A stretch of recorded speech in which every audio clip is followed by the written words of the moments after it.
Welcome to பவிஸ் பண்ட்ரி. இன்னைக்கு lemon ரைஸை ஒரு டிஃப்ரெண்ட்டான மெத்தடில் தான் செய்ய போகிறோம். அது ஒரு பொடி அரைச்சி வாங்க வீடியோக்குள்ள போகலாம். எப்படி சூப்பரான மெத்தடில் செய்யறதுன்னு இன்னைக்கு பார்ப்போம். இப்போ இந்த பொடி அரைக்க 1 டீஸ்பூன் மிளகு, 1 டீஸ்பூன் கடலைப்பருப்பு, 1 டீஸ்பூன் உளுத்தம்பருப்பு, 1 டீஸ்பூன் சீரகம், ஒரே ஒரு சிட்டிகை வெந்தயம். ஏன் வெந்தயம் கம்மியாக போட்டுக்கணும், வெந்தயம் ஜாஸ்தியாக போட்டோம்னா கசப்படிக்க ஆரம்பிச்சிடும்.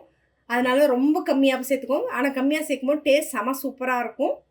1 டீஸ்பூன் தனியா, கொஞ்சமாக கருவேப்பிலை, 1 வரமிளகா, கொஞ்சமாக பெருங்காயம். இப்போ இது எல்லாமே ட்ரை ரோஸ்ட் பண்ணிக்கலாம். இது கூட 1/4 ஸ்பூன் மட்டும் கடுகு சேர்த்துக்கோங்க.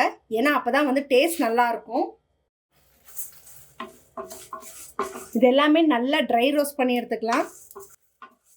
இது ஏன் வறுக்கிறோன்னா, இதை நீங்கள் அப்படியே பச்சையாக சேர்த்திங்கன்னா டேஸ்ட் நல்லா இருக்காது. இந்த பொடி சேர்த்து நீங்கள் லெமன் ரைஸ் செய்யும்போது நிஜமாகவே லெமன் ரைஸோட டேஸ்ட் வேறு லெவலில் இருக்குங்க. ரொம்பவே வாசனையாக இருக்கும். கடுகு ஏன் கொஞ்சமாக போட்டோன்னா, கடுகு நிறைய போட்டுட்டோன்னா ஒரு மாதிரி கசப்பு தன்மை ஆகிடும், டேஸ்ட் வேறு மாதிரி மாறிடும். பட் கொஞ்சமாக சேர்க்கும்போது வாசனை செம சூப்பராக இருக்கும். ஸோ இது நல்லா இந்த அளவுக்கு வறுத்துக்கலாம். இப்போ இதை ஒரு பிளேட்டில் கொட்டி நல்லா ஆற வச்சுட்டு அப்புறமா நம்ம பொடி பண்ணிப்போம். இப்போ லெமன் தாளிக்க நம்ம எண்ணெய் ஊற்றிப்போம். கொஞ்சம் லெமன் ரைஸ்க்குலாம் தாராளமாக எண்ணெய் இருந்தால் தாங்க டேஸ்ட் நல்லாயிருக்கும். இதுக்கு நீங்கள் நல்லெண்ணெயோ இல்லை தேங்காய் எண்ணெய் யூஸ் பண்ணிங்கன்னா ரொம்பவே நல்லாயிருக்கும். இல்லை நீங்கள் ஆஸ் யூஷுவல் ரீஃபண்ட் ஆயில் வேணாலும் அதில் கூட நீங்கள் செஞ்சுக்கலாம். எண்ணெய் காஞ்சிருச்சு. 1 டீஸ்பூன் கடுகு போட்டுப்போம், 1 டீஸ்பூன் கடலைப்பருப்பு, 1 டீஸ்பூன் உளுத்தம்பருப்பு,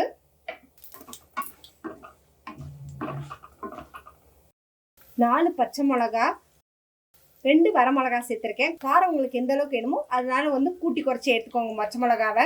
ஏன்னா இது லெமன் ரைஸ்க்கு கலர் மாறக்கூடாது இல்லையா? ஸோ அதனால வரமிளகா கம்மி பண்ணி போட்டிங்கன்னா நல்லாயிருக்கும். ஒரு 2 இன்ச் சைஸ் இஞ்சி நல்லா பொடியை நறுக்கி சேர்த்துக்கோங்க. ஏன்னா லெமன் ரைஸ் சமைக்கும் போது நிறைய பேருக்கு சாப்பிட்டா சளி பிடிச்சிரும் அப்படின்னு சொல்லுவாங்க, தொண்டை வலிக்கணும். அதனால இஞ்சி சேர்க்கும் போது அது இருக்காது. வேர்க்கடலை நான் இதில் சேர்த்துருக்கேன். வறுக்காத வேர்க்கடலைனால எண்ணெயிலையும் சேர்த்துருக்கேன். வறுத்த வேர்க்கடலையாக இருந்தால் நீங்கள் லெமன் ஊற்றுறதுக்கு முன்னாடி சேர்த்தா போதும். இப்போது சாப்பாட்டுக்கு தேவையான அளவுக்கு உப்பு சேர்த்துடலாம்.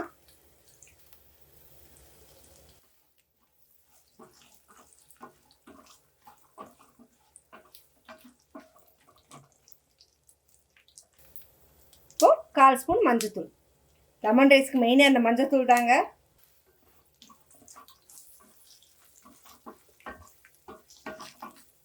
நம்ம ஆல்ரெடி பெருங்காயம் பொடியிலே சேர்த்து அரைச்சிருக்கோம். அதனால் இதில் நம்ம பெருங்காயம் சேர்க்கல.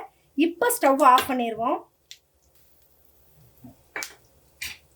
ஸ்டவ் ஆஃப் பண்ணிவிட்டு இந்த கருப்பு திராட்சை, ஏன்னா பசங்க தனியாக கொடுத்தா சாப்பிட மாட்டாங்க, இது கூட சேர்த்துக்கலாம். எலுமிச்சம்பழம் 2 மீடியம் சைஸ் புழிஞ்சது. எப்போ நீங்கள் எலுமிச்சை சாதம் செய்கிறதா இருந்தாலும் எலுமிச்சம்பழம் ஊற்றும் போது ஸ்டவ் ஆஃப் பண்ணிடணும். நிறைய பேர் சொல்லுவாங்க சமைச்சா எலுமிச்சை சாதம் கசப்படிக்குது அப்படின்ட்டு. எலுமிச்சம்பழம் எப்பயும் நல்லா பழுத்த பழமாக எடுத்துக்கோங்க. அதுதான் முக்கியமான விஷயம். அடுத்தது ஸ்டவ் ஆஃப் பண்ணிடணும். ஏன்னா கொதிக்க ஆரம்பிச்சதுன்னா லெமன் கசப்படிக்க ஆரம்பிக்கும். அதனால் எலுமிச்சம்பழம் ஊற்றும் போது ஸ்டவ் ஆஃப் பண்ணிவிட்டு நீங்கள் சேர்த்திங்கனாவே போதும். நிஜமாகவே சூப்பராக இருக்கும். இப்போ இது நல்லா ஆறட்டும். அதுக்கப்புறம் எடுத்து நம்ம சாதத்தில் கிளறிடலாம். நம்ம லெமன் ரைஸ்க்கு சாதத்தை வடித்து வச்சுருக்கோங்க. இப்போ இதில் ஒரு 2 ஸ்பூன் எண்ணெய் சேர்த்துக்கலாம்.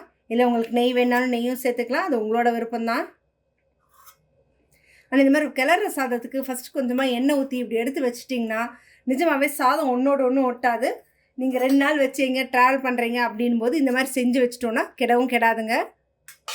நல்லா கிளறி விட்டுலாம், எண்ணெய் எல்லா பக்கமும் படுற அளவுக்கு.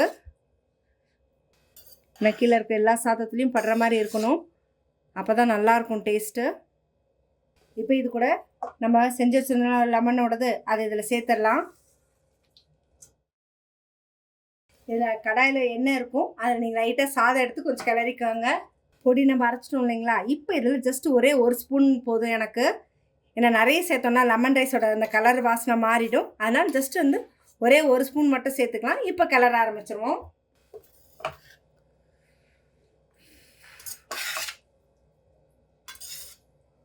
நல்லா எல்லா பக்கமும் படுற மாதிரி கிளறிக்கலாங்க.